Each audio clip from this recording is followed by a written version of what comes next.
You're working with James Bryce, who's arguably your best friend in school, or one of your best friends, and your former PE teacher, Mike Burton. Like, how does that relationship work as a team now? I mean, it's pretty good, to be honest. I mean, we understand, we know each other. We understand how each other are thinking. We know what, if we're talking, we know how to sort of express things. Obviously sport is very emotional, and sometimes, emotions can run high, but we all understand that, and we all understand that if,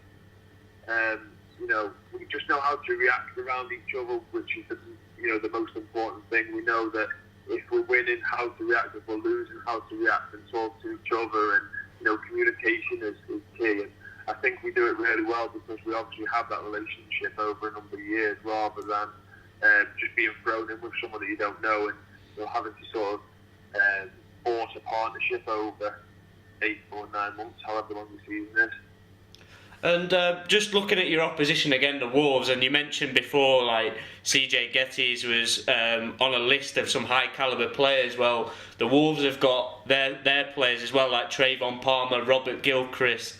They went for the draft, and unfortunately, as it turns out, they were undrafted, but they're still good players. So how do you sort of like match up with them to keep them out? Yeah, I mean, Worcester have got a very, very talented team, and it's credit to their organisation for getting those sort of players in the BBL. It's great for the league that we have these sort of players, like you say, Robert Gilchrist, GB International, went to a great college in America, Florida State, and Trayvon Palmer, he's a very, very good player, fills off the stats most games. But if you look at our results so far this season, we've surprised a lot of people, and that's because of the way our team is, the team chemistry, the togetherness, they're basically willing to do whatever it takes to get over the line, do whatever it takes to get a win in certain situations. So, how do we manage them? How do we handle them? Well, how do they handle our sort of team chemistry? How do they handle the fact that we're willing to do anything for our teammates? And that's the hardest thing. Is they've got to beat us. That we're not going into this match thinking how do we beat them. They've got to look at how do they beat us, and that's going to be the hard thing. Yeah, and just a stat I noticed when I was looking at the league. Your team has actually conceded the least points in the league of only 980. Like, how's that been done, and how defensively drilled are your team? Well, I mean, the stat reads a little bit false at the moment, just because we played the least amount of games. So in terms of the stat, I mean, right now I don't think really that counts for much. But if you look at some of the teams that we played against, we have held them to very few points. So we went to London in the semi-final of the Cup. We were 13 points down going into that game, and we managed to hold London to 67. So yes, I know the stat doesn't read true right now, but we are defensively minded. We work on it every single week. We work on our closeouts. We work on our transition defence. We work on our half-court defence. It's not like we just focus on offence. Our training sessions, have a heavy sort of are heavily influenced by defence every single day. Like I say, whether that's half-court close now, whether that's transition defence, whether that's where the help comes from, and looking at different situations. We are focused on defensively because it's a very sort of common saying. Defense wins championships.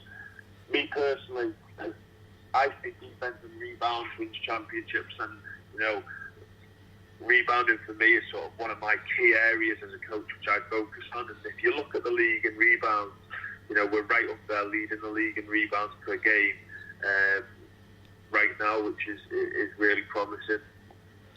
And yeah, just as you say, from a personal point of view, I'm sure you went to the BBL Cup final as a high school student. Like, I know Mr. Burton, he often got us in there. So what's it going to be like for you personally to actually take the team to the court?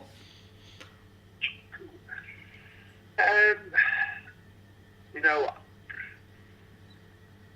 to be honest, I'm not really that focused on it right now. To me, it's another game.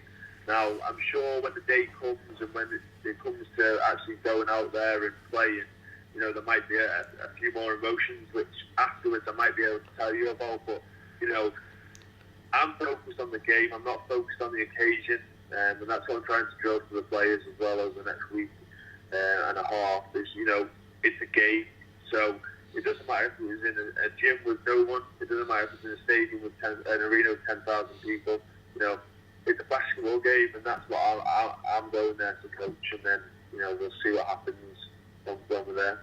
And yeah, I know it's early in the season. We're only halfway through, or just over halfway through. But the team looking strong at this point to make a playoff push. Yeah, I mean,